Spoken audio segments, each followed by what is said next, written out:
ನಮಸ್ತೆ ಫ್ರೆಂಡ್ಸ್, ಎಲ್ಲರಿಗೂ ನೋಡಿ ಫ್ರೆಂಡ್ಸ್, ಇಂದಿನ ವಿಡಿಯೋದಲ್ಲಿ ನಾನು UGC ನೆಟ್ಗೆ ಸಂಬಂಧಿಸಿದಂತೆ ಒಂದು ಪಬ್ಲಿಕ್ ನೋಟಿಸನ್ನು ನೀಡಿದ್ದಾರೆ. ಯಾರಪ್ಪ ಅಂದರೆ ನ್ಯಾಷನಲ್ ಟೆಸ್ಟಿಂಗ್ ಏಜೆನ್ಸಿ ಅವರು ಅಧಿಕೃತವಾದಂಥ ಪಬ್ಲಿಕ್ ನೋಟಿಸನ್ನು ನೀಡಿದ್ದಾರೆ. ಎಷ್ಟನೇ ತಾರೀಕಿಗೆ ಫ್ರೆಂಡ್ಸ್? 10ನೇ ತಾರೀಕಿಗೆ ಒಂದು ಪಬ್ಲಿಕ್ ನೋಟಿಸನ್ನು ಬಿಟ್ಟಿದ್ದಾರೆ ಫ್ರೆಂಡ್ಸ್. ಏನಪ್ಪ ಅಂದರೆ UGC ನೆಟ್ ಸಂಬಂಧಿಸಿದಂತೆ ಫ್ರೆಂಡ್ಸ್, ಜೂನ್ 2026ರಲ್ಲಿ ನಡೆದಂಥ ಎಕ್ಸಾಮಿಗೆ ಸಂಬಂಧಿಸಿದಂತೆ ಫ್ರೆಂಡ್ಸ್ ಏನಪ್ಪ ಅಂತ ಈ ಪ್ರಕಟಣೆ ತಿಳಿಸಿದ್ದಾರೆ ಅಂದರೆ ಫ್ರೆಂಡ್ಸ್, NTA ಅವರು ಪ್ರೊವಿಷನಲ್ ಕೀ ಆನ್ಸರ್ ಬಗ್ಗೆ ಹೇಳಿದ್ದಾರೆ ಫ್ರೆಂಡ್ಸ್. ವೆಬ್ಸೈಟ್ನಲ್ಲಿ ತಿಳಿಸಿದ್ದಾರೆ, ಆನ್ಸರ್ ಕೀ ಬಗ್ಗೆ ಹೇಳಿದ್ದಾರೆ ಫ್ರೆಂಡ್ಸ್.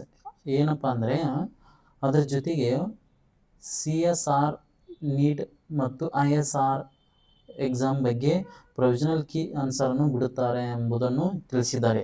ಯಾವಾಗ ಬಿಡುತ್ತಾರೆ ಎಂಬುದನ್ನು ತಿಳಿಸಿದ್ದಾರೆ ಫ್ರೆಂಡ್ಸ್. ಒಂದು ವೀಕ್ನಲ್ಲಿ ಅಂದರೆ ಇದೇ ವೀಕ್ನಲ್ಲಿ ಆನ್ಸರ್ ಕೀಯನ್ನು ಪ್ರಕಟಿಸಲಾಗುತ್ತದೆ ಅಂತ ಹೇಳಿದ್ದಾರೆ ಫ್ರೆಂಡ್ಸ್.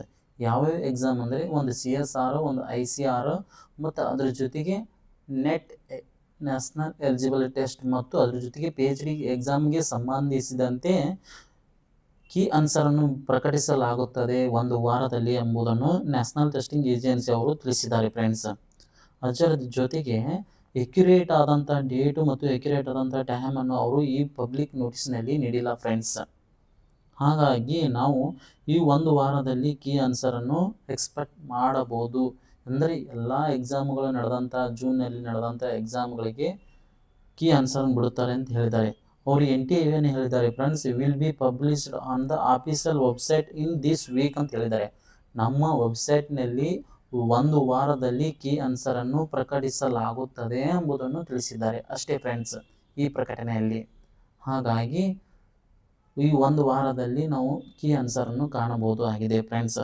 ಅದರ ಜೊತೆಗೆ ಕೀ ಆನ್ಸರನ್ನು ಬಿಡುಗಡೆ ಮಾಡಿದ ಮೇಲೆ ನಾವು ಆನ್ಸರನ್ನು ಮತ್ತು ಕೀ ಆನ್ಸರನ್ನು ಎರಡೂ ಕಂಪೇರ್ ಮಾಡಿ ನೋಡಿ ನಾವು ಅಬ್ಜೆಕ್ಷನ್ ಹಾಕಬಹುದು ಅದರ ಜೊತೆಗೆ ಅಂತ ಹೇಳಿದ್ದಾರೆ ಫ್ರೆಂಡ್ಸ್. ಹಾಗಾಗಿ ಈ ಪ್ರಕಟಣೆಯಲ್ಲಿ ತಿಳಿಸಿದ್ದಾರೆ. ನಮಸ್ತೆ ಫ್ರೆಂಡ್ಸ್, ಥ್ಯಾಂಕ್ ಯು, ಜೈ ಹಿಂದ್. ಮತ್ತೆ ಮುಂದಿನ ವಿಡಿಯೋದಲ್ಲಿ ಭೇಟಿ ಆಗೋಣ.